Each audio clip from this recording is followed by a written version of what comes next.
Before this video begins, I would like to let you guys know that about 96% of you guys are actually subscribed to my channel. So if you guys would like to, make sure to subscribe down below, please. Also follow my Instagram. I will leave a link to that down below in the comment section as well. All right, hold on. Let me grab my smart glasses so I look more intelligent than I actually am. All right. Much better. Okay, so we now have the official Doctor Strange teaser, or I guess official trailer. And basically, we have a bunch of new footage while still telling us absolutely nothing.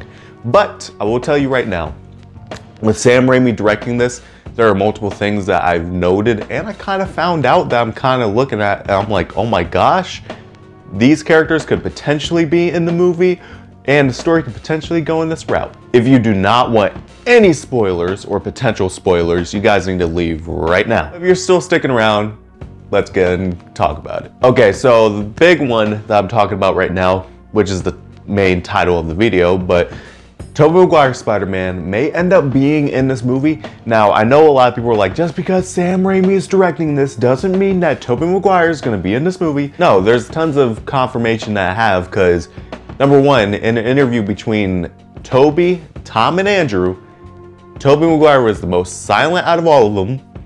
On top of that, he said in the interview that this wasn't necessarily closing a chapter for his character. And after that point, the interviewer said to him that Sam Raimi was giving him nothing but praise. But Tobey said, oh yeah, I haven't heard that. And after that point, he got really silent. Tobey has been the most silent out of Andrew and Tom through No Way Home and after, the most silent. So I'm telling you right now, it's a potential thing. And it's not coincidental that Sam Raimi just came in like this out of nowhere. And on top of that, brace yourselves, there's the voice actor for Tobey Maguire's Spider-Man, who's from a different country. And he's been doing his Spider-Man for years. He's listed as starring in this movie. So is there any more confirmation I can give you guys? It was amazing seeing Tobey, Andrew, and Tom in the same Spider-Man movie. And to see him team up with these other heroes that he doesn't really know about or he's not really familiar with will be very interesting. We'll have some pretty interesting dynamics, especially if he meets some of the previous characters I'm about to discuss. Number one, Charles Xavier. We already see him in the trailer. Do not go, oh, he's playing as a different... Nah, this is Charles, because they're all a part of this team, a part of the Illuminati, where basically in the comic books there's Iron Man, which is going to be Tom Cruise in this movie. I can almost guarantee that. Reed Richards, which is probably going to be the original Reed Richards from the original Fantastic Four, which I'm neither here or there about that, but again, like I said, it's going to be kind of cool if they bring that in. And Charles Xavier is a part of that team, so wouldn't it seem very interesting if they went in that direction? And I mean, if they already, you could hear Patrick Stewart's voice, why wouldn't you go in that direction? Also, I think Marvel Zombies might be in this. I mean, I think we saw a Zombie Strange. We already see Strange Supreme. Another character I believe could potentially be in there, and oh my gosh, I saw a cast listing for this movie. I saw Bruce Campbell was listed in here. Now, in the comic books, there was a comic book series where it was Ash versus Marvel Zombies.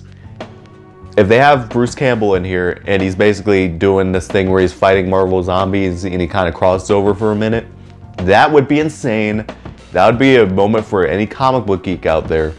And that would be a moment for a lot of people who are into those Evil Dead movies. And that would be kind of Sam Raimi throwing one of his intellectual properties in there as well. And even with all of that stuff in there, none of that is really confirmed.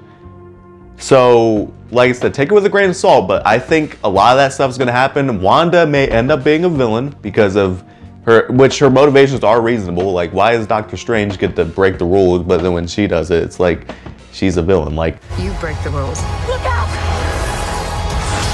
You become a hero. I do it, I become the enemy.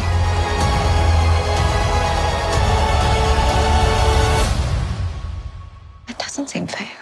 So I could see her turning into a bad guy like she is in the comic books and then coming back to the good side. Or she might just be a straight up villain after this point, which I would be fine with that because that would actually be a really cool villain built up over time and probably make her one of the most unique Marvel villains in the MCU. Sam Raimi clearly has a direction that he wants to go in with this.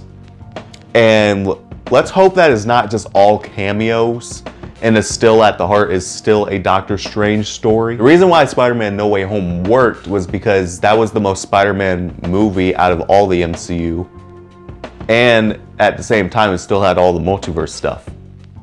Here, they need to kind of find a balance with it being a Doctor Strange movie, but also kind of balance it out. Which, if they're having more stuff in this, that's going to be even more difficult to balance. I'm sure Sam Raimi will do a good job, but that's still a concern to think about. But what did you guys think of the trailer? Do you guys agree with my theories, or do you guys kind of disagree? Let me know where you guys are at with that down below in the comment section. Like, share, and subscribe today to join the Idealization.